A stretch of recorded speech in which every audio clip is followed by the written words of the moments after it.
Well, hey, what's going on, guys? Today on the channel, we're going to be talking a little bit about iOS 17.6. So Apple just released this along with a whole bunch of other software updates.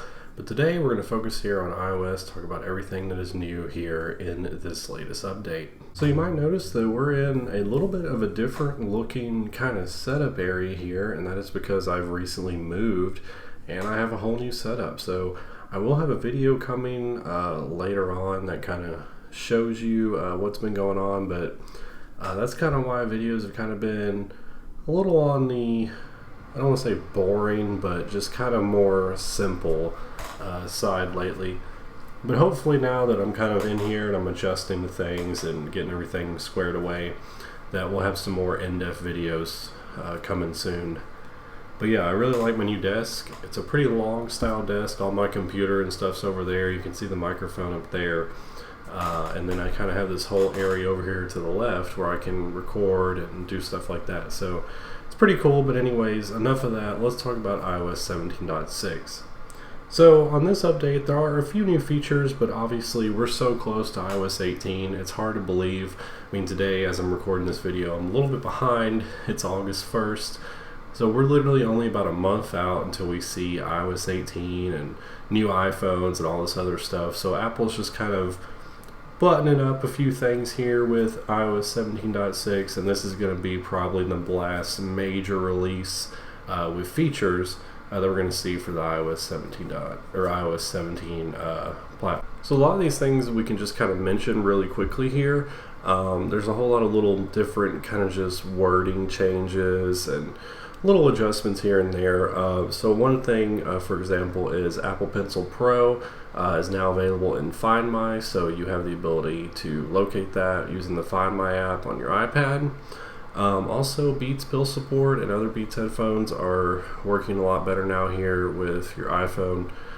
So if you bring your Beats Pill closer, open up one of your headphones, it'll appear here on the iPhone, so that's pretty nice. If you go into the Apple TV app, well, I usually don't actually use this app, but as you can see, they have updated it for the MLS Pass, so soccer here in America. But so you can kind of go in there and you can see all the scores and different things like that, and how you can get into the game pretty quickly.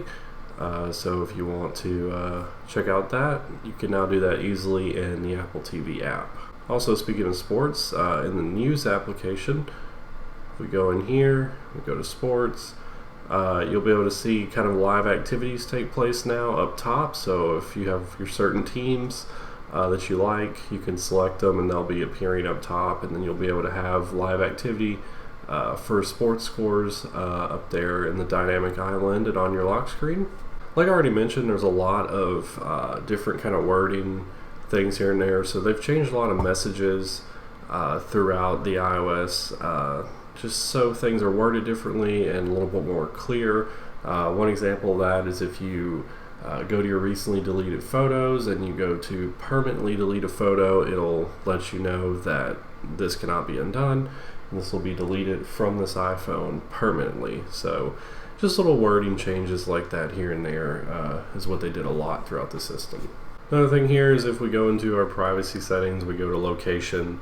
They've kind of changed the wordings for Siri a little bit here. So instead of Siri and dictation, you now just have the word Siri up top. Also, it says ask next time or when I share. Previously, it did not have that option there. There's been a couple of things that people have said have been kind of addressed here in these updates. And one of those is Bluetooth headphone connectivity. So if you're using AirPods or other Bluetooth headphones, those connectivity issues that you might have been having should be fixed now.